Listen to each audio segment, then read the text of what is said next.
So now I will introduce our speakers. First off, our very special guest, Professor Fredrick Ogenga. He is an Associate Professor of Media and Security Studies at Rongo University. He is the founding director of the Center for Media, Democracy, Peace and Security at Rongo University, and is also the president and CEO of the Peacemakers Core Foundation, Kenya. Professor Ogenga is a former Southern Voices Network for Peacebuilding scholar and an Africa Peacebuilding Network alumnus. He is also a former visiting scholar at the Institute of Policy Research, University of Bristol, the Center for African Studies, Boston University, and the Institute for the Advancement of Social Sciences, Boston University. He was a postdoctoral fellow at the University of Witwatersrand, South Africa. Now I turn to Chris, who is the co-founder and executive director of the Sentinel Project. Chris has particularly focused on the organization's misinformation management efforts, which engage people in monitoring, verifying, and countering harmful misinformation that contributes to intercommunal conflict. He has led the growth of this work in places such as Kenya, Myanmar, the Democratic Republic of Congo, South Sudan, and refugee settlements in Uganda. These projects have also served conflict-affected people as responsive, community-based, and locally targeted early warning systems during times of active crisis. Chris has been in Kenya for its last 2 elections and particularly spent a lot of time on the ground in 2017, including helping people in Nairobi access reliable information during post-election violence.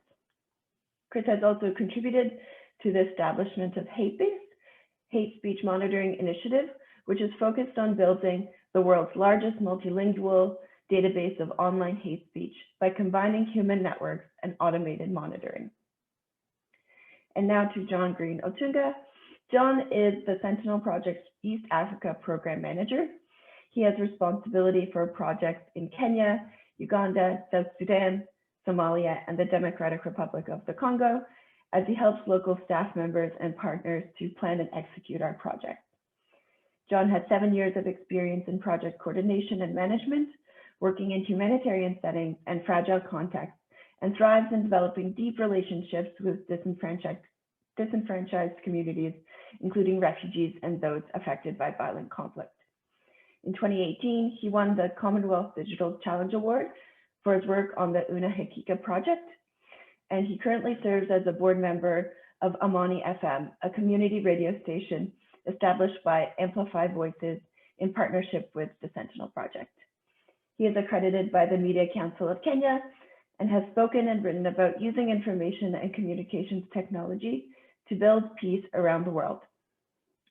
And finally, I'm Yuriko Cowpersmith, the Sentinel Project's Research and Engagement Officer.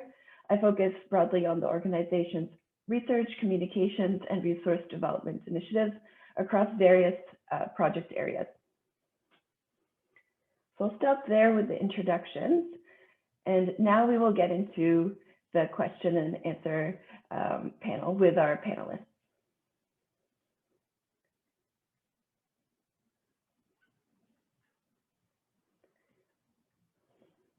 So I'll start with the first question, which is addressed to Professor Ogenga, and then John and Chris can add to the question if they'd like. So the first question is, can you provide a bit of background on why election violence in Kenya is such an important and urgent topic today? Thank you very much, Yuriko, and thank you for my colleagues in the panel and the people found their time to spare their time and listen to us. I thank you all. Now, electoral violence is an important topic in Kenya because over time we've witnessed a cycle of repeated electoral conflicts over time since 1993. And the magnitude of violence has only increased and worsened over time, with the worst cases experienced in 2007, 2008, where more than 1,000 people lost their lives and several thousands displaced. And with that, we thought Kenya needed to do something about the conflict that repeats itself every electoral cycle. even though we now have a new constitution, which was a product of uh, reconciliation after 2007 violence, which came with an initiative that was called the National Accord, mediated by Kofi Annan. Kenya midwifed a new constitution. And we thought that with this new constitution, Kenya's rights, the rights of Kenyans have been protected, and therefore we'll say goodbye to electoral violence. But this is not the case, seemingly. So it appears as if we have deep-rooted ethnic divisions, and now dangerously moving into class divisions that are threatening to tear apart the country in worst cases than we witnessed in 2007. So much so that, in fact, today we have a government struggling, or the state struggling to come up with an initiative that is supposed to address these past injustices in the name of what we call Building Bridges Initiative. Now, the Building Bridges Initiative, very quickly, is an initiative that was born out of the last general election, which was very contentious, where the opposition refused to concede defeat based on the level of violence and intimidation and voter bribery and corruption and poor tallying that was witnessed. And then the case was taken to the Supreme Court of Kenya. It was deliberated there, and the Supreme Court ruled out that that election was null and void and ordered a new election, which was actually boycotted by the opposition.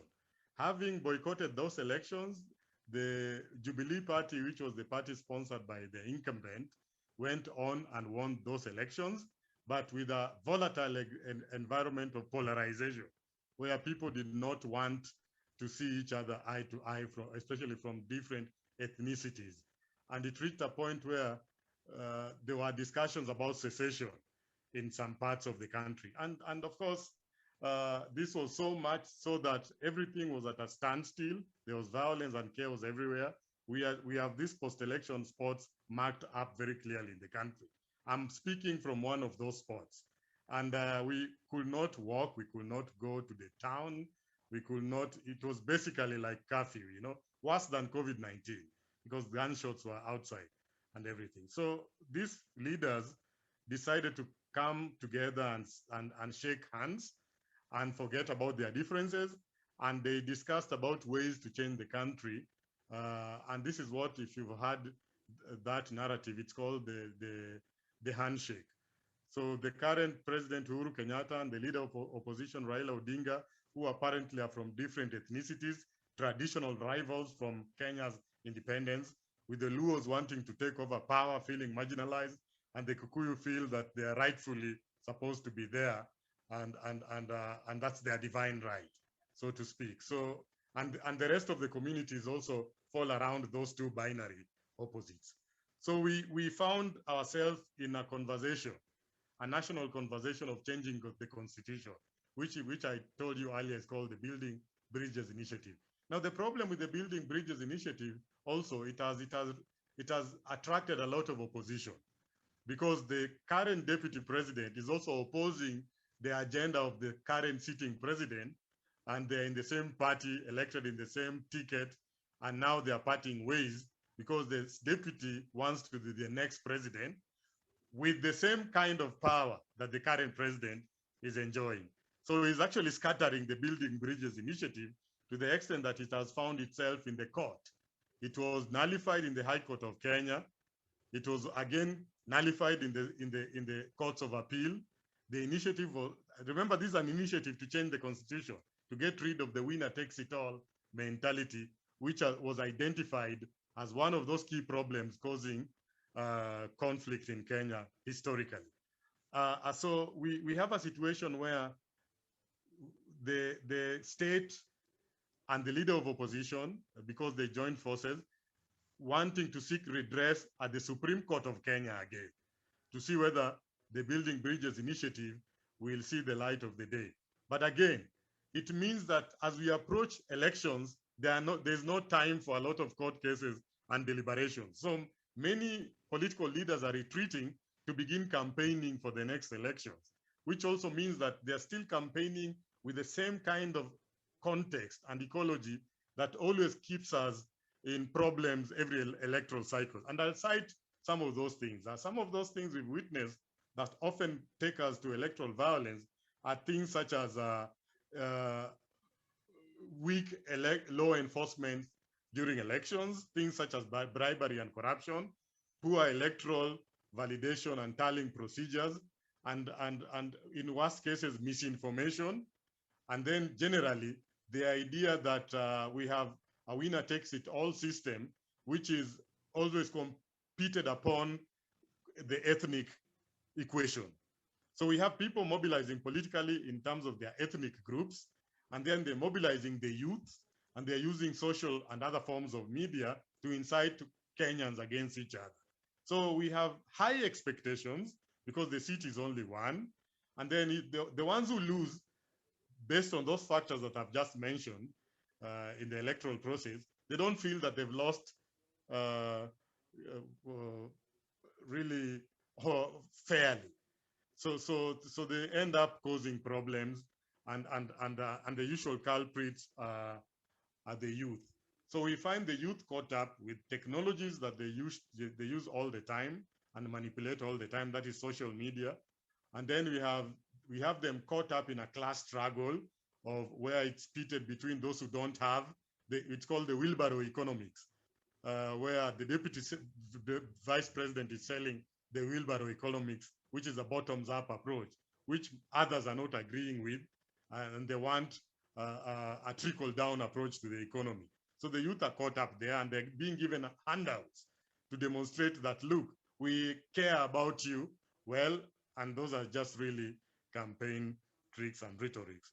So I think that is why it is very important right now to see ways in which we can address those key issues that are responsible for conflicts every electoral cycle. But I think because we don't have time, more of it has to do with how information is received and imparted and shared, and the accuracy of that information, so that we can prevent lessen the burden of risk when it comes to those who find themselves vulnerable during the electoral period. And these are women, these are youth, and these are the poor people in the society, those in the rural areas, those who live in urban slum areas, and what have you. Thank you. Thank you for that. John or Chris, did you want to add anything to that response? Not for me, thank you. No, I think that was comprehensive. Okay, great. I will move to the next question then, where Chris, I'll ask you first to answer, and then perhaps John can add anything if you'd like. So the question is, how was the Sentinel Project involved in the past election in 2017? Sure. So what we did in 2017 was to expand significantly on our misinformation management work that we'd already been doing in a place called Tana River, which is a county in eastern Kenya, for those who don't know. And we had initially started working there some years before in response to a very localized intercommunal conflict, in which we found that rumors and misinformation were playing a significant role. That's where our Una Hakika project actually grew out of, was that initial situation in Tana River, it being basically an interactive mobile phone-based information service for people to report rumors and then receive verified information in return. So when 2017, when the election was approaching, what we did was our best to scale up those efforts. We were able to expand into neighboring Lamu County, which has some element of intercommunal conflict as well, but also is dealing with serious security issues related to Al-Shabaab because it borders Somalia. But a really big focus in 2017, specifically around the election, was going into Nairobi. So with the help of some local partners in Kibera and Mathare, we were able to expand the project quite significantly in those two major slum areas of Nairobi. We recruited several thousand subscribers. So these are people who were able to, directly contribute reports to the system, as well as then receive information back and act as proxies to help disseminate that information to their households and communities. And, the one thing I'll note, and then I'd like to hand it over to John in case he wants to elaborate on any of this, is that in 2017, we ended up playing a broader role than just countering the spread of rumors, because there was post-election violence, particularly in Nairobi, although not exclusively. In this case, the violence was not necessarily intercommunal in nature. A lot of it was due to the police in particular, cracking down and using disproportionate force against demonstrators. But in that case, we played a lot more of a localized early warning role and situational awareness role, basically helping people to navigate what was a dangerous situation on the ground and share critical information about things like, for example, which of our partners they could go to access medical care in the case that they'd been wounded, let's say, in violence. So there was quite a bit going on there, but I'll leave it at that and see if John has anything to add. Thank you, Chris. Thank you, Professor, and everyone for joining us. So I'm just going to maybe give a summary of how our project works, for the sake of those maybe who have no idea how the system operates. So Una Hakika is simply a SMS platform, toll-free SMS line that we deployed in the previous general election. And the purpose was to help the community members get access to verified and valid reports from a trusted and neutral source, which was Sentinel Project as a non-governmental organization. So how it works is, as Chris mentioned, we had recruited community volunteers across different villages and towns. And these volunteers were trained on how to crowdsource rumor reports, verify, and also help us in counter messaging back in their different villages. So by the time we were in the election period in 2017, in the country had about 15,000 subscribers who are different from the volunteers. And these subscribers are just beneficiaries, people who subscribe to the system to receive verified information. And how it works is that people are able to send in rumors they hear regarding any political issue, anything that will maybe trigger violence. And once they report to our system, we help them by verifying through trusted sources. That will mean other stakeholders like local authorities, NGOs, the IEBC officials who are very critical at the time. And also at times we had to go and do some site visits. And after we verify the information, then we send back verified information through the same SMS platform. And we'll either send an SMS blast or send targeted texts to different locations. And all this was coordinated through our purpose-built software, which enabled us now to prioritize these rumor reports, profile them, and also do some analysis. Thank you so much. Thank you, John, and thank you, Chris. So the next question is for Professor Ogenga. Professor, how have you addressed the issue of election violence in your various work capacities? And a follow-up to that is, what are some of the priorities in terms of what you work on currently? So the first question again is, how have you addressed the issue of election violence in your various work capacities?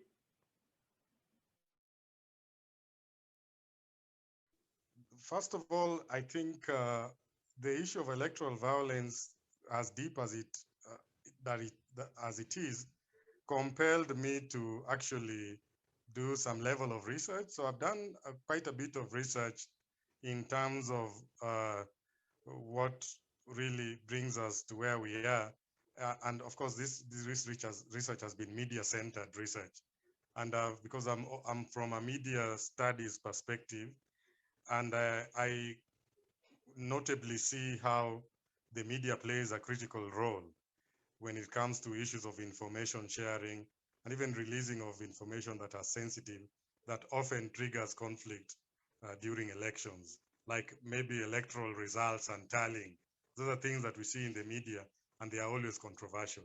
So I've written a few books about that. I've written a couple of journal articles. One notable article that I think people should look forward to is the role of the Kenyan media in the 2007-2008 elections. I've also written book chapters on Routledge and social media ethnicity and peace building, and a few other. These are recent publications and a few other articles. But then, in terms of practically, what I've done is that I have tried to work very closely with the youth, working with the youth in the university and the surrounding community youths to build an infrastructure of resilience. And this infrastructure of resilience has been built up with the recognition that the youth are exposed to social media platforms using their Android phones or their smartphones. So we went ahead and managed to get about 60 youths in Western Kenya from about 6 public universities. And we trained them on we put them on a 7-month program in digital peace building, where we taught them online on how to identify online polarization and how to diffuse that polarization and how to be agents of change, building change from within. We also taught them about how new media platforms work, issues such as algorithms and all that. And at the moment, I will tell you that we do have about 60 digital peace builders that are actually distributed across different universities together with community youth. But we also realized in that program that, of course, digital peace building, it's not always about what happens online. And I think we established that what happens online is usually a manifestation of what happens offline. So we realized the critical importance, the importance of having to also have some offline interventions, which can be woven into online intervention so that we create an environment of resilient youths who are digitally literate and capable and intelligent enough to know how they should share and distribute information when it comes to questions of politics, issues to do with divisive elections and what have you.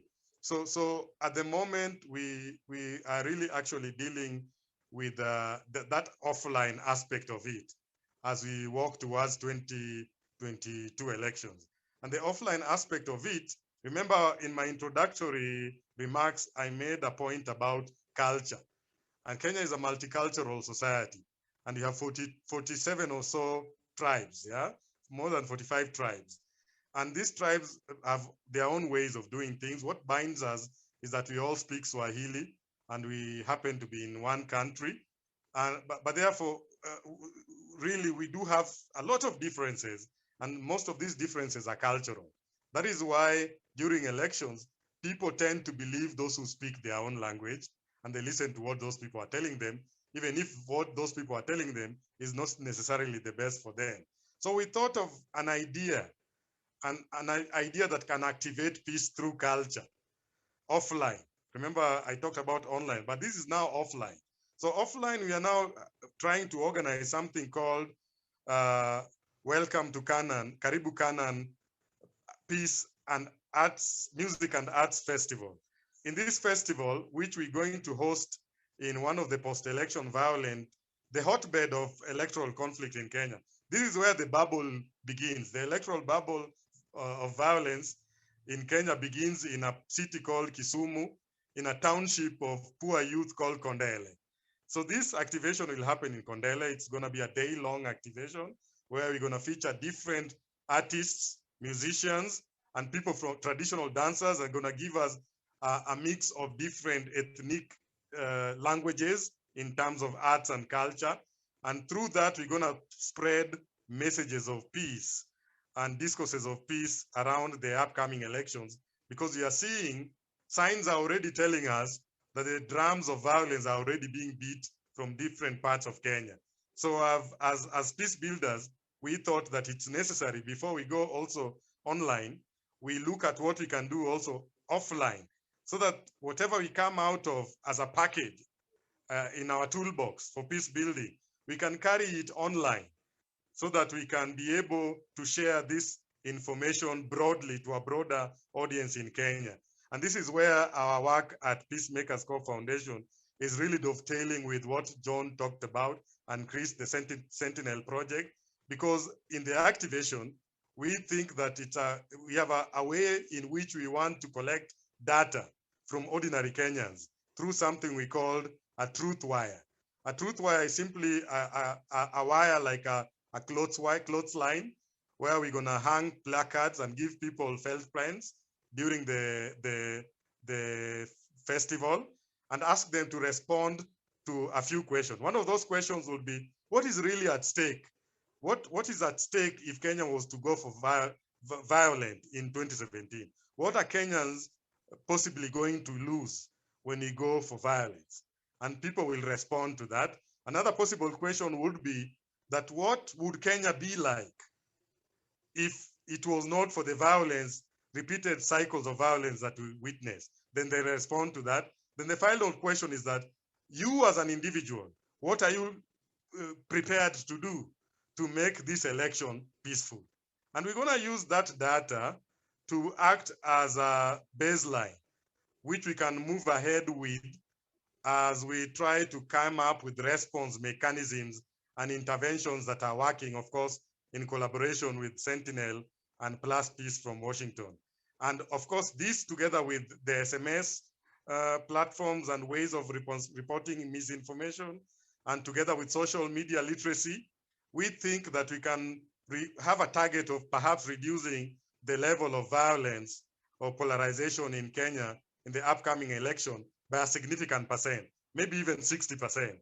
And that will mean a lot for the future of the country and the future of electoral politics in Kenya. Thank you. Great, thank you so much for that response. To go off of that, John and Chris, we've started to address this question already, but more explicitly, how does misinformation feed into election violence in Kenya today? I think John is sorry, were you saying something? Oh yeah, I was just going to say, I think John's the best person to give us some idea about those dynamics. Okay, thank you. Yeah, so back in 2017 and also 2012, 2013, after I did research on this topic, in the small district of Tana Delta, we learned a lot of how rumors and misinformation lead to violence. It could be in a very small scale or massively. In Tana Delta, for example, there are so many, I'll say, causes of violence. Land injustices, we had issues to do with historical injustices and competition for resources, but then we had these issues of rumors that people did not recognize was affecting them all that time. And this was even worsened by politicians who are propagating them, and also hate speech that was spreading across the ethnic divide. And so when we got into the 2017 general elections, we received so many rumors that had, for example, ethnic connotations. We would hear maybe an armed group is trying to interfere with the polls. We had rumors of imminent arrest of political leaders. We received rumors about allegations of leaders working, for example, with the Al-Shabaab militia group to interfere with the peaceful elections, voter bribery allegation and ballot stuffing. So there are all these kinds of rumors that were circulating that obviously would lead to tension among the different ethnic groups. Those would lead to mistrust and also will disrupt people's ability to make informed decisions during the electoral process. And at the same time, we also discovered that these rumors would also sustain previous and unresolved conflict among the different communities. So combined together, we noted that a lot of these spread of rumors obviously will feed into the election violence at one time or another. Chris, you can add maybe something. Yeah, I think that was really comprehensive. So I don't have too much to add. I think it's just really important to underline the way that rumors and misinformation, which sometimes are the same thing, but not always, it can severely undermine trust between, whether that's trust between different communities or trust that people have in different institutions, whether that's the government overall or the justice system or the electoral system or what have you. And these, especially in cases where a lot of people might feel like they don't have recourse to, trustworthy alternatives to settle disputes or to right injustices and so on, that can be very significant in raising tensions. And then just the other thing is the effect that it has on the atmosphere of fear and uncertainty. We almost get a sort of a self-reinforcing cycle with rumors and misinformation, where people who are living in potentially stressful and uncertain circumstances naturally will try to make sense of things based on incomplete information, which can give rise, of course, to distortions of the truth, which then can further sort of underline that instability that in the first place was causing the uncertainty and that sort of thing. So it can very quickly spiral out of control. And we can see this either over the long-term, slower kind of time scale, let's say from today leading up to election day next year, or in very acute cases where you can have rumors of incoming, perhaps an impending threat that people don't necessarily know whether it's true or not, and will react to because they don't have necessarily a way of knowing whether it's true or false, or being able to refer that to, let's say, competent, trustworthy authorities to deal with it. So we've seen those kinds of cases as well, whether that's communities that basically became displaced as a result of rumors of impending attacks that never came, or potentially people getting ready to fight against impending threats that may not exist, such as we saw in 2017 with the most widespread rumor, which was about the Mungiki basically being armed and deployed by the government in certain parts of Nairobi to wipe out opposition supporters. And this rumor spread like wildfire across the city. Fortunately, there weren't any specific negative consequences in terms of physical violence that came out of that, but it caused a lot of fear and stress across the population. So without going on too much more about that, I just wanted to underline that aspect about the fear and the distrust that these things can engender, and especially in really stressful situations. And there's a good chance that we can see more of the same as we go ahead towards next year, and especially in the post-election period, depending on how the results turn out and whether or not people accept them. And that very well may be true not just in Nairobi, but it could be across the country in several different hotspots that have been identified.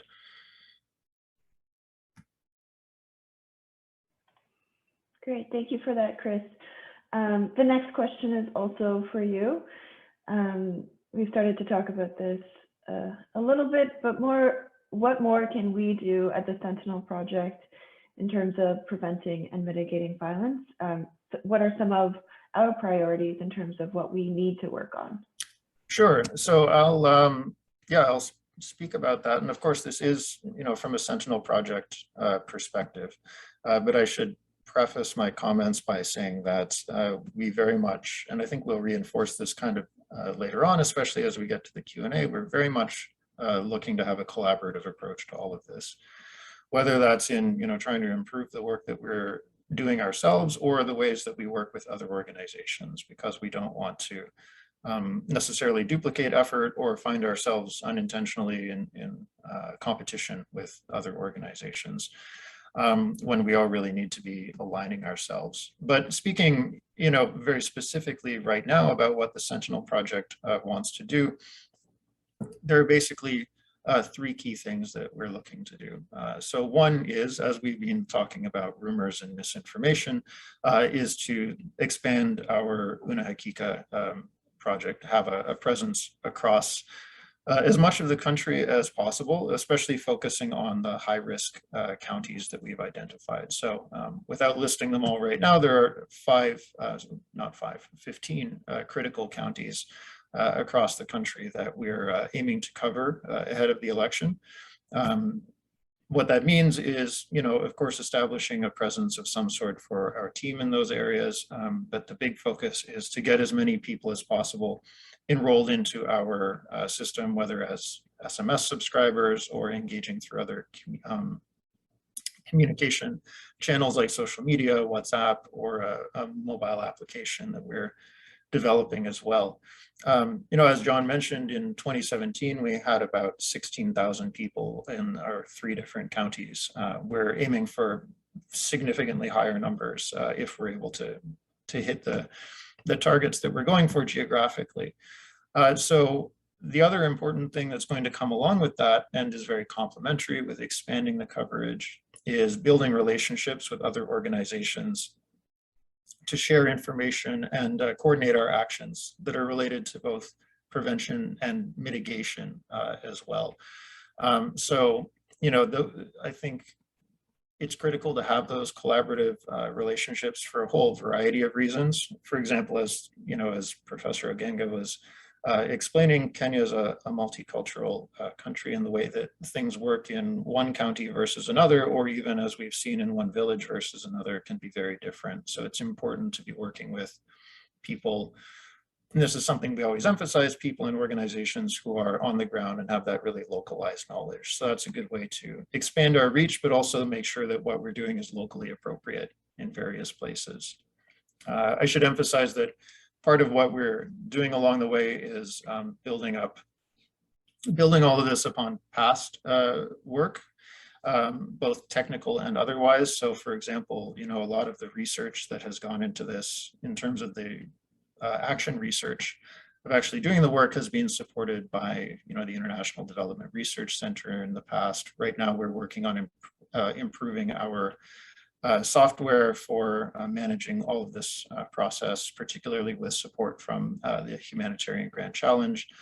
And we're hoping that although, a lot of that work has been focused on other countries, we can, now over the next year, bring it back to Kenya, where we really started doing all of this and do something worthwhile with it. And then the third priority area, this kind of answers, I guess, both of your questions, is to develop something new, but very closely related to what we've been talking about, which is a localized early warning system, basically. So developing a methodology and the tools that we need to, at a very granular level and on relatively short timescales, identify what areas are at the highest risk of violence over the course of, days, weeks, or what have you, potentially even hours if we're able to get the right kind of data. And then use that to inform primarily the people in harm's way, but also our other partners about what we can do to prevent that violence, or being realistic and recognizing that we can't always prevent it, at least mitigate that violence and help people to get out of harm's way if it does come. So I will basically leave it at that for now, but I think it's just important to highlight that expansion, the building of relationships, the developing of our technical capabilities, and being prepared on both the rumor management, misinformation management, and early warning front to not just prevent violence, but respond to it when it does happen and do what we can to support people in coping with it. Thank you, Chris. Really welcome, John, to expand on that. I know we don't have a ton of time, but anyway, if there's anything that I've missed, please go ahead. And I didn't mean to cut you off. Here we go. No. John, go ahead if you'd like. No, thanks. I think that's well explained. Okay, thank you. So the next question is for Professor Ogenga. You've already started elaborating on this, so please just expand if you'd like. What is your involvement in any other projects right now? I know you've already discussed Truthwire, but any other projects that you're working on towards preventing election violence?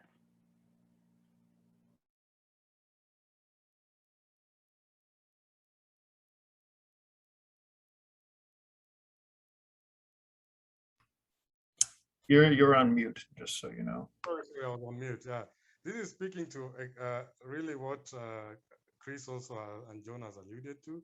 I think most importantly now that we find ourselves trying to do come up with interventions on the ground, it's time now to look at how these interventions can be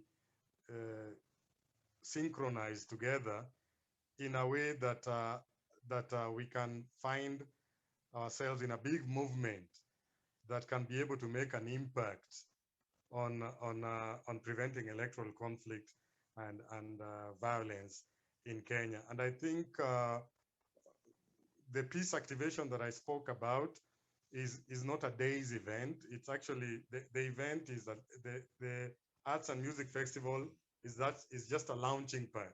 It's where we're going to launch that 1 year campaign. But of course, the year-long campaign also has similar things to what Chris and John has talked about, which is things to do with capacity building, things to do with information intelligence gathering, like research, getting to look at what elections and electoral conflict has been looking like in the past in Kenya, and analyzing that in relation to potentially what could unfold in the upcoming elections, and to see the gaps and the areas in which interventions can be made, but making those interventions from an informed perspective. And that is the essence of partnering with local other institutions, so that you can be coming up with interventions that are also sensitive, cultural and politically sensitive, in such a way that you don't find yourself conflicting with the intention of what you want to do. So I think when this happens, then I'm foreseeing ourselves having what we were actually discussing with Chris, having a consortium of peace builders that are concerned about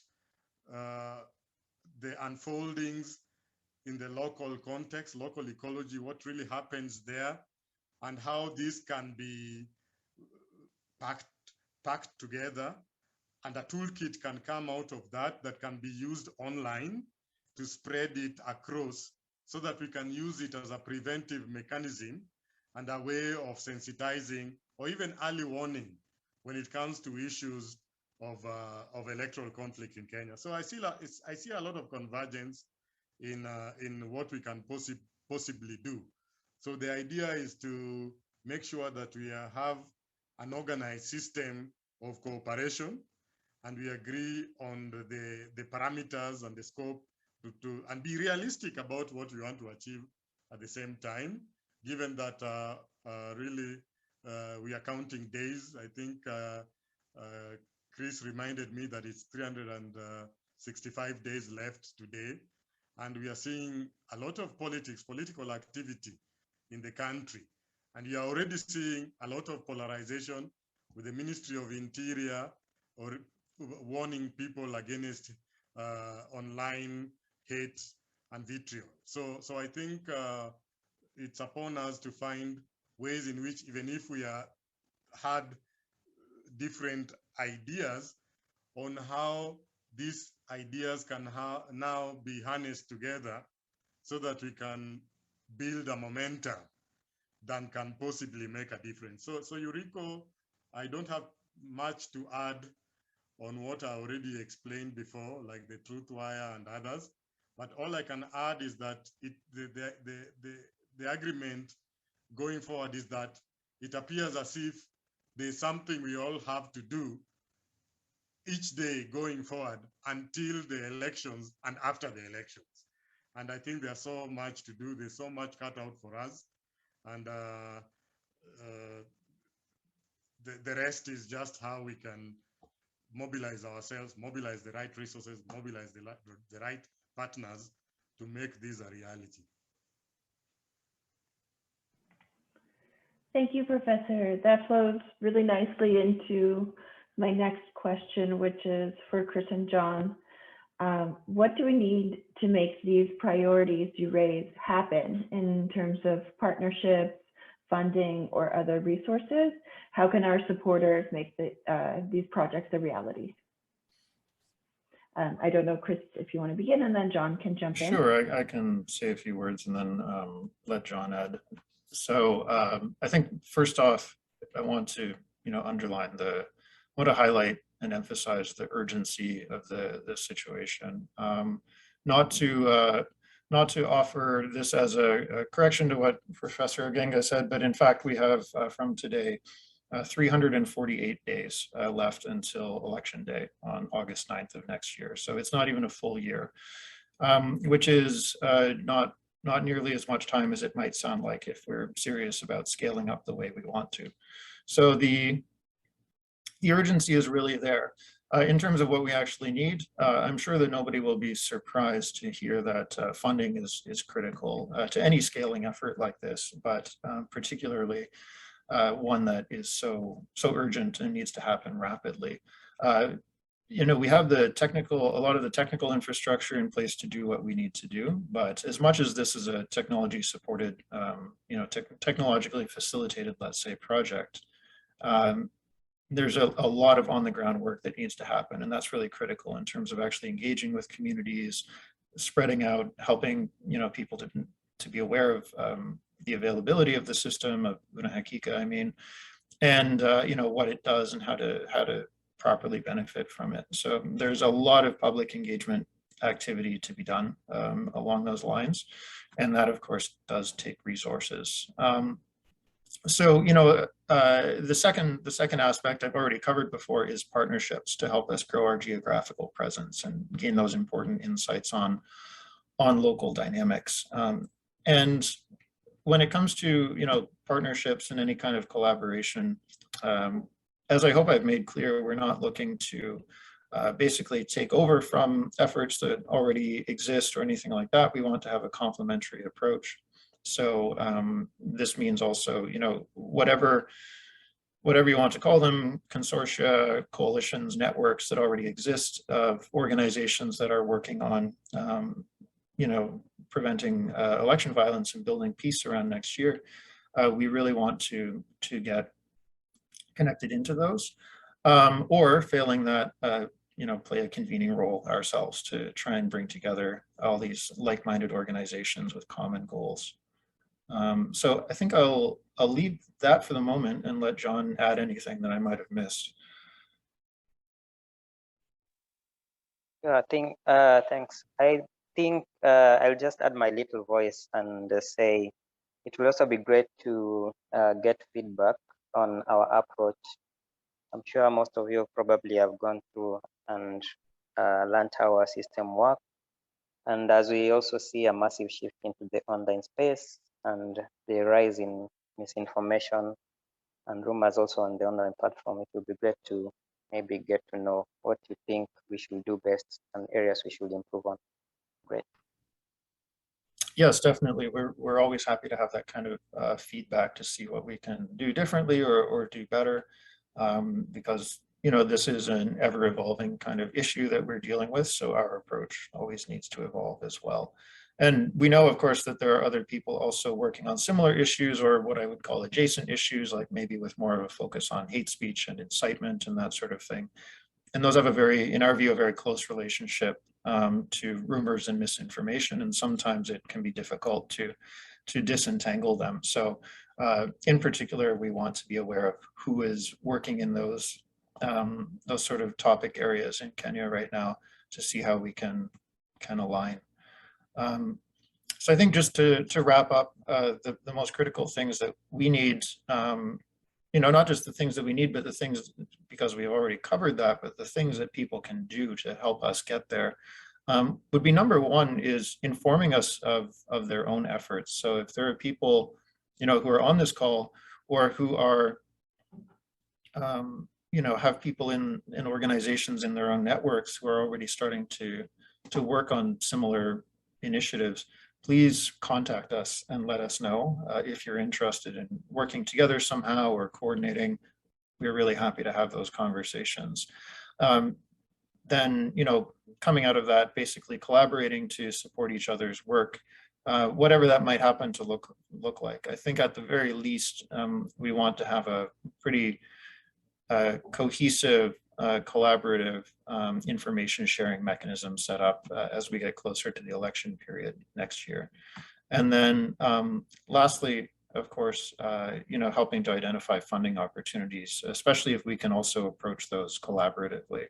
We know that, not everybody is in a position to themselves maybe offer such opportunities, but I'm sure that if we work together with like-minded organizations, then we can present a united front and have a better chance of gathering the resources that we all need to make next year hopefully a peaceful one in Kenya. So yeah, basically it all comes down to communication and collaboration. If we can work together in those ways, and we're really hoping that going forward from this event, we'll be able to have a collaborative group built around this and not just have this be a one-off sort of thing. Thank you, Chris, for that. The last question is for everybody, and I'll start with Professor Ogenga. Do you have any last thoughts before we turn to the audience discussion? Yes, I do have something that I need to share. I think I would like to emphasize what Chris said about a lot of groundwork that is needed, a lot of issues to do with the mobilization, issues to do with capacity building and empowerment. And I'd want to emphasize the need for us to consider how knowledge generation is actually the shift in knowledge generation systems. And I think we have to appreciate local knowledge systems or epistemologies or local ontologies. That in fact, if you want to know more about what's happening on the ground, then it's better for you to begin appreciating the information and the knowledge that can only be found on the ground. So there's nothing that can replace the flesh, blood, and tears that you encounter on the ground. And if this is appraised and appreciated, then we can have more accurate ways of involving others, even if we want to help them in circumstances that they find themselves in. So that emphasizes that aspect of ground presence and collaboration and what have you.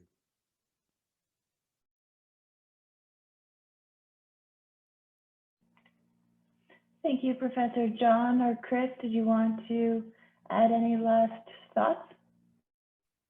No, not. I think we really need to move with speed.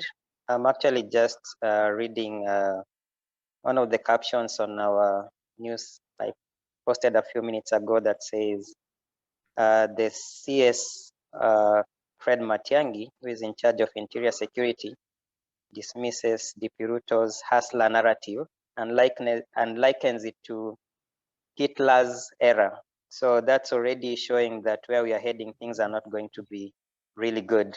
So we need to move with speed.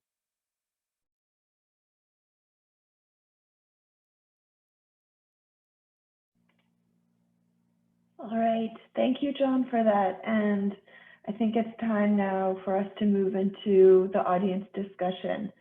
So I see a couple of questions already coming through. Maybe I'll leave this a little bit more organic, so whoever wants to address the question can do so.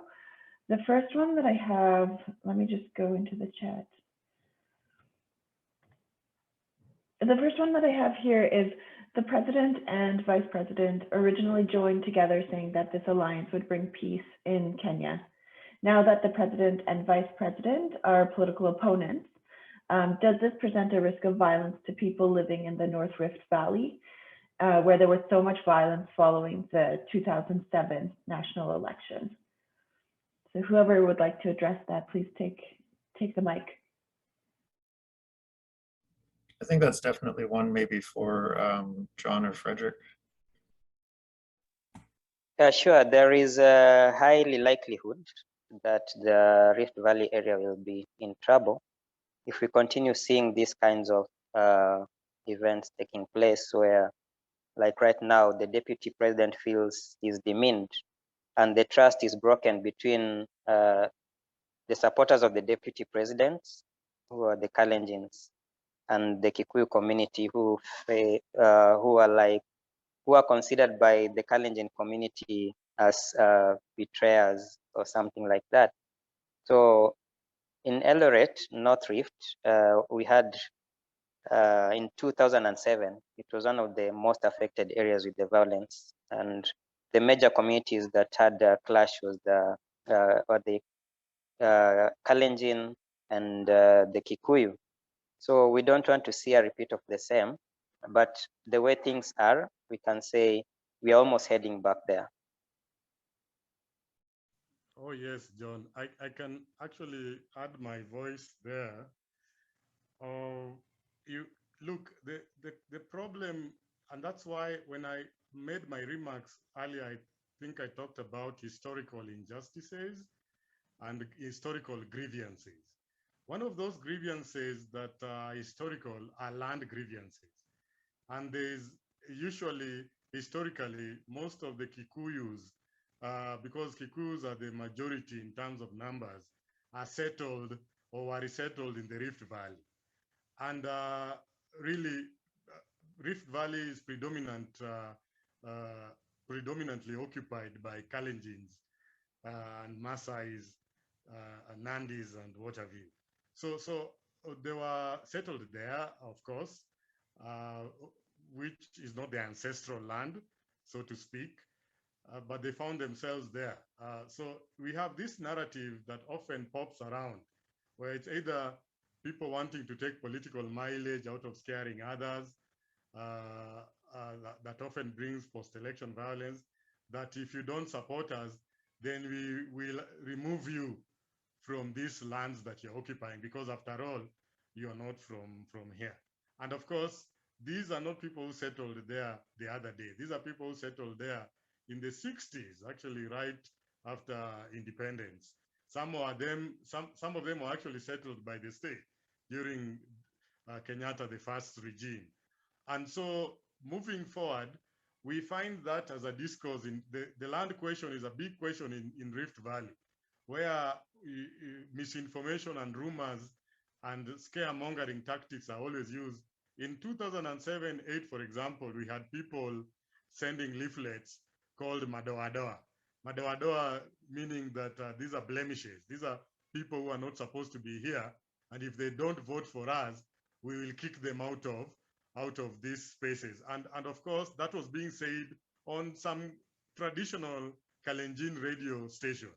This, of course, you've had that aspect of the narrative in the ICC cases that were terminated. Some of them really was stopped, but not really terminated for lack of evidence. But I remember there is one radio presenter called Sang. Sang appeared at the ICC chambers because he's one of those presenters who was spreading the Madoadoa narrative in the Rift Valley.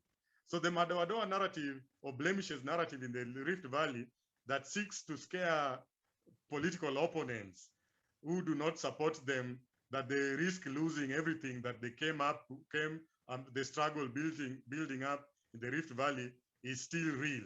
So if Ruto breaks ranks with the president, the deputy do not see eye to eye with the president, then there's very serious potential for violence. And that's why I was warning in my remarks that we are foreseeing a situation that could be worse than 2007, 2008, because Ruto followers are also diehard followers, fanatic followers, extremist political followers, and they could do anything to support the quest for the deputy president to ascend to leadership. And anything that comes their way, like the signs are now showing, might be a recipe for another round of chaos if not carefully handled. So yes, the first violence that we can possibly witness if the DP falls out with the president, and the narrative of betrayal is really the Rift Valley, and therefore the Rift Valley still maintains its title as the hotbed for radical politics in Kenya, so to speak. Thank you, everyone, for your responses to that question. The next one was about the role of Twitter. So the role of Twitter in Kenya amongst the youth. It's very vibrant and maybe an area to focus on for verified information around the election. So the question is about the role of Twitter amongst youth. Oh yeah, I think I can respond briefly to that, if you allow me, Rico. I think one remarkable thing about Kenya is that Kenya is the cell phone, internet-enabled cell phone penetration is so high in Kenya, and one active community in Kenya is usually KOT, Kenyans on Twitter. Kenyans on Twitter is a very active movement, and sometimes they exchange differences with other Twitter followers in other countries like South Africa and Nigeria. And Kenyans sleep, eat, and drink politics. It's politics 24 hours for 365 days in a year. It's politics. And of course, there is nowhere else where we express politics than on Twitter. So on Twitter, for example, if you want to be explicit about it, there is a way you could actually go and see what is trending, the hashtags that are trending on Twitter now. If you do hashtag wheelbarrow economics, you will see what Kenyans are saying about wheelbarrow. If you get a hashtag about BBI or hashtag nobody can stop reggae, these are very strong Twitter handles that have got very significant political, heavily loaded political messages. And usually where you want to begin assessing the level of polarization that is found in Kenya today is by merely simply following dominant hashtags on Twitter and seeing what Kenyans on Twitter are saying about that. I believe, and I've seen, because I've been following that, people have not changed. It is still the old Luo ethnicity. You are speaking, people just look at your name to judge your post. They look at how your name is written and pronounced, and they judge where you belong, even if you could be somebody who will just be projecting an objective view of what you want to say about the political scenario. Then you find yourself in a difficult spot because people have already prejudiced you. They've judged you based on your name and therefore where you come from and who you follow and what you believe in, your political persuasion. So I think Twitter really has a significant role to play in Kenya. And that's why I was saying that before really we could also look at what is happening on Twitter or maybe online, it is quite important and critical to look at the discourses that are unfolding offline. Because often what happens online is a manifestation of what happens off the line. And not everybody would go with one version of what is being projected on Twitter, for example. It is also good to get first-hand experiences and information from people on the ground. And that's why I agree with the Unahakika project, because Unahakika project, therefore, acts as a mediator. It takes information from the common man on the ground, firsthand, and then highlights that kind of message or information to unsuspecting online users to make sure that they get rid of disinformation that often, or misinformation that often brings people to conflict. So the role of Twitter could potentially be harnessed through what also comes out from people on the ground and Unahakika and promising projects like Unahakika and what we are proposing in this webinar today. Thank you for that, Chris. Sorry, John, did you want to add? I'd like to maybe, well, I don't want to prevent John from talking, but maybe I'll just add a comment first for contextualizing that. So that's all certainly true, everything that Professor Ogenga has said, but I think it's also important that when we talk about not just specifically Twitter, but also, Facebook or WhatsApp or any other form of communication, that we understand these sort of, I guess you could say, the sociological elements of that, or what it really means in the real world and how it relates to certain demographics. What I mean by that is that certainly Twitter and far more so, I believe, Facebook and WhatsApp are popular in Kenya. However, you're going to find a lot of variation across the country in terms of people who are using Twitter. Based on past kind of experience and research, though I'm not aware of the current breakdown, I think we could say with some certainty that the vast majority of people using Twitter in Kenya are going to be located in particular large cities, especially Nairobi, and they're probably also going to be predominantly from certain socioeconomic groups. You're not going to, and some of our own research has borne this out in the past, you're not going to go to small communities in rural areas and find any Twitter users, or maybe one for, maybe there's one sort of very connected person that way.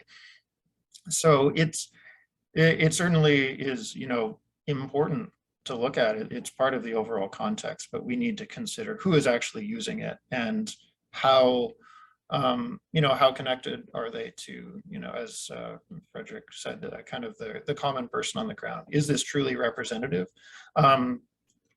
It probably is representative of certain groups in certain places, but not necessarily of the entire country. I don't know, John, if you had, wanted to add on to that. No, thanks. Okay, the next question is about misinformation. Misinformation seems to be overwhelming. There are huge incentives for people to misinform. What hope do you have of getting the truth out? Is this a David and Goliath situation? I'll open it up to the floor. Yeah, sure. I don't want to dominate all the answers, but I do have a thought on that, and then I'd like the others to chime in, and even Eureka yourself, if you have thoughts on this, you're more than welcome. For that matter, others who are in the audience are more than welcome to share your thoughts on this too. We're not just looking for questions, but also for comments if you have any. So when it comes to the question of misinformation being a David and Goliath situation, perhaps it is. I mean, in some cases we could say that, which doesn't necessarily mean that it's a hopeless situation. Something might be daunting, but still worth doing. I think in the dynamics that we've seen when it comes to these sorts of things, perhaps there's a separation we could make. So there is what we could call the macro level misinformation, which is sort of, sustained high level persistent narratives about things. A conspiracy theory might be a good example of this sort of thing, where a lot of people believe it. It might have certain influential figures who are pushing it. It might be very entrenched, and of course it's difficult to have an effective counter narrative against that. Although it still is a sort of a battle worth fighting. But the other element of rumors and misinformation that I would highlight, and that we have definitely specialized in, is at the more micro or localized level. And this is dealing with things concerning things like, let's say, electoral malpractice at a specific polling station, or things like violence happening in a specific time and location, and that sort of thing. And this is actually often where a lot of trouble can arise, especially because that very sort of granular micro level of things is not covered in any form of media coverage, let alone very reputable media coverage. So there is a huge information gap there for people. And because we approach this in a way of not just providing an information source, but also trying to encourage more critical thinking, sort of behavioral changes, attitudinal changes, and for people to actually want to question these things, and then provide a means for them to actually do so. We've found that that works pretty well. And it also means that all of the information that we're providing is actually in response to people's self-identified information needs, because effectively when somebody reports a rumor, whatever it might be, the implication is that they're really saying, here's a thing I've heard, but I don't know if it's true or false. It's something I don't have information on. And then we can help to try and fill that in. So of course, there's a relationship between what I've called the macro and the micro levels of misinformation. And they're both worth addressing. And we'll want to do that going towards the election next year. But where I still suspect that we're going to see a lot of the biggest impact is on the micro level, and that's really where we specialize in doing things. And when you add up a whole lot of kind of micro level interventions like that, you do start to get a much bigger overall impact across the board. But that was actually a bit more than I intended to say. Hopefully it was a useful answer to the question, but John or Frederick, I'd really welcome you or anyone else to comment on that too. Yeah, yes, Chris, I would like to comment. Let me just turn on my camera. I would like to really comment very briefly about misinformation. I think misinformation is also a subject of research, and on the ground, we might want to call it intelligence. Yeah, and I think as we move towards, and that's the intention. That's where me and Chris are meeting. That's where the Peacemakers Corp Foundation and the Sentinel Project are actually meeting, because we really need to know, like from now going forward, what kind of information is there on the ground? What kind of intelligence can we gather so that we can have a baseline, where to work from, a slate? And I think I mentioned this in the Truth Wire. The Truth Wire alone will tell us really what the sentiments of people on the ground, what they're thinking at the moment. So the onus is on us to follow that up and to validate that, and of course to compare that against what is being spread out there as misinformation. And I think if we do that, then we have high chances of succeeding in presenting an alternative narrative to those who might be caught up in believing that this is only the way things are. And of course, the consequences of that have already been explained. People usually act in panic. People move from where they're supposed to be living to they migrate to elsewhere and what have you. So I think we cannot really run away from the role of research in all of these projects that we want to do going forward, because this is what will give us some very objective analysis, whether this research is going to be through the truth meter or truth wire or through what we call anthropological, where you immerse yourself in the situation, which you call ethnography, where it's going to be ethnography, where it's going to be where you just do it digitally through waiting for reliable sources to feed and key in information, and what kind of strategies, other kinds of strategies that you might want to think about. So I think to address the question of misinformation could also be looked at the other way around, not to simply look at what is misinforming, but to look at what is the truth on the ground, so that what is on the truth on the ground, which can be reliably obtained from the ground, can be used to work with upwards, so that it can displace and dislocate misinformation, because misinformation relies on media and publicity, and it spreads very fast, especially on social media platforms. So misinformation, and that's why it thrives, because it's fast and it spreads very fast, and then people tend to believe in it, and of course see it as the only version of reality that is taken for granted.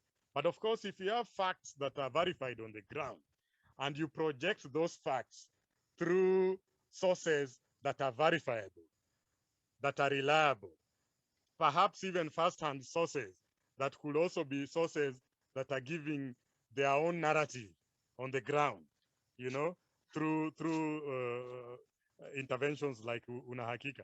I think chances are that we might succeed.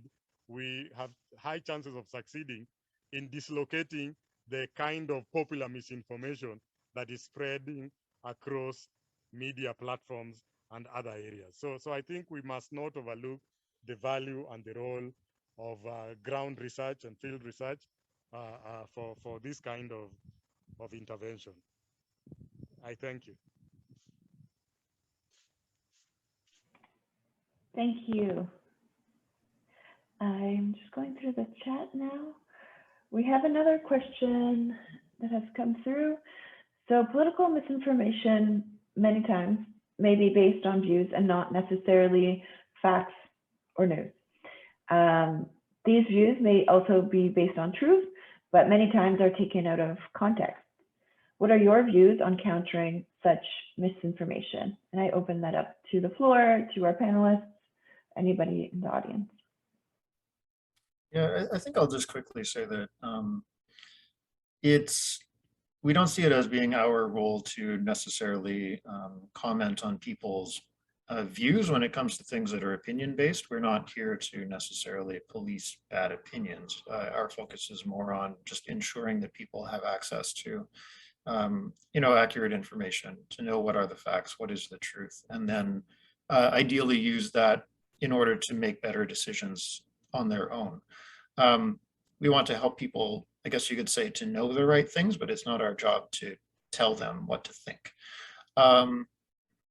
With that being said, a big part of basically sharing the right information is often contextualizing things. So very often, people think of rumors or misinformation as being completely false or completely fabricated, but very often there is a grain of truth in there. This isn't necessarily related to politics, but just to share a very sort of basic local example of how this can happen is that we've seen cases where, let's say there are two men in a village somewhere who fight, and then a rumor of that fight spreads, and by the time it makes its way 5 villages down the road, people are hearing that there's actually been basically a battle between 2 tribes, that 20 people have been killed, that more violence is coming, and these kinds of things. So when we verify, when we investigate that and find out the facts, the question is, do we call that true or false? Because there is a little bit of truth in it, but it got distorted and blown out of proportion, regardless of whether or not someone was intentionally distorting it.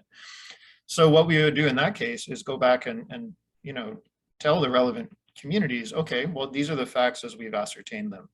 Yes, there was a fight. So there's like 5% truth to this rumor, let's say. We won't tell them the percentage, of course, that's irrelevant, but that's just sort of, how we might look at it. And then say, but what you've heard, is not what happened. In fact, this was an interpersonal issue. It wasn't an intercommunal issue. In fact, 2 people were involved, but nobody was seriously injured or killed. There weren't 20 people killed or something like that. There's no further violence ongoing. The relevant authorities have been engaged, or local leaders are calming tensions, et cetera, et cetera.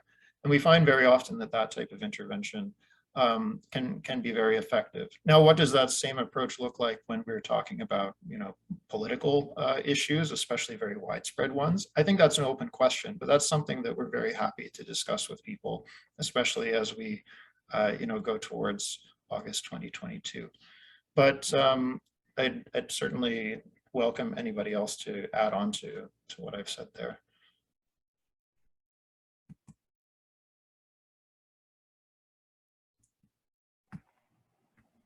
Did anyone else have something to add to that? Okay, we'll move to the next question then, which is, can you speak to some of the gendered issues in the election violence and if the Sentinel Project addresses this? If no one else wanted to jump in right away, I can speak to what we do as an organization. Yeah, I think I would welcome you to do that, since it's really your area of expertise. Sure. So internally at within the organization, we're working on a gender and inclusion strategy. And at the staff level, for example, our trained volunteers who are called community ambassadors We always strive for gender representation within our volunteers. The bulk of our work on gender is a part of our monitoring and evaluation activities. So when we're running interviews or focus groups and surveys, we always look to ensure representation within our sample. So we're hoping to get about a 50-50 parity with our respondents. And then we collect our information, our data in a way that we can disaggregate based on different variables, and gender being one of them. And then we report on, we report our analysis based on that gender disaggregated data. So yes, again, the bulk of our work is around our M&E activities when it comes to gender. Specific gendered issues that might arise during the upcoming election, I can open that up to the floor to anyone who would like to respond.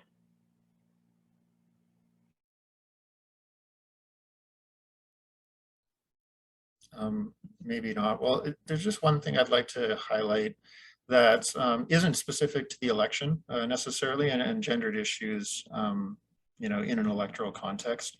But something that we've seen in the past is that there can be very different levels of access to information for different gender groups between different communities, which is part of the, you know, part of why it's so important for us to gain a lot of local insight into those kinds of dynamics. And so specifically what this often means is that, you know, women in one community might have significantly lower levels of access to information than women in another community for various reasons. Often because of sort of, you know, patriarchal domination of information flows and that kind of thing. So what we've found, and in fact, you know, maybe John would want to elaborate on this, but is that a system like Una Hakika can actually help to somewhat circumvent those sorts of information barriers for different groups of people. This isn't specific even to gender factors, it can apply to other demographic groups. But the fact that people can privately engage with the system, you know, just sort of on an individual basis can make a big difference versus, you know, them being shut out of more traditional kind of information sharing channels in their communities. I don't want to go over time too much, so maybe we should end there, or if the panelists wanted to have the last word. I feel like I've at times dominated the conversation, so I don't think I'll say any more right now other than just to thank everyone for being here. And we appreciate not only you being here, but hope that it won't be the end of the conversation and that we can definitely work together on addressing this really urgent issue. Again, I'm starting to think of that number, 348 days until the election, and it just isn't that much time, in all honesty. So again, thanks for being here and for your support.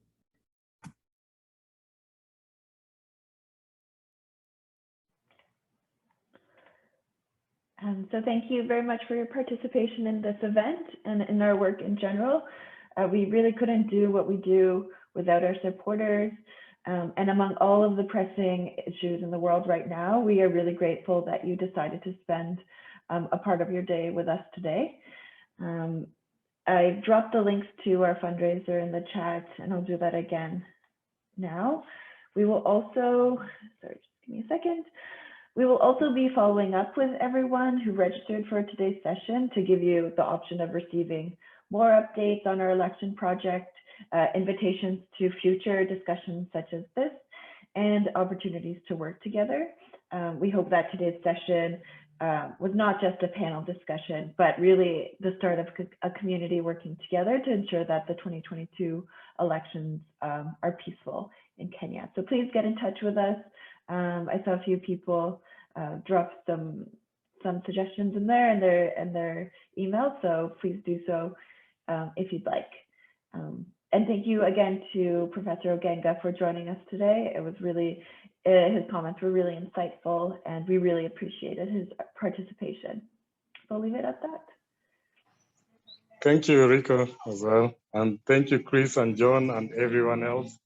I really appreciate your time. Thank you. Thank you too. John, did you want to say anything?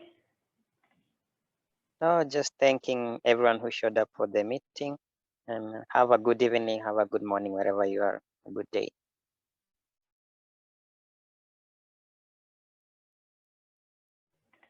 All right, I will end there. Thank you everyone again.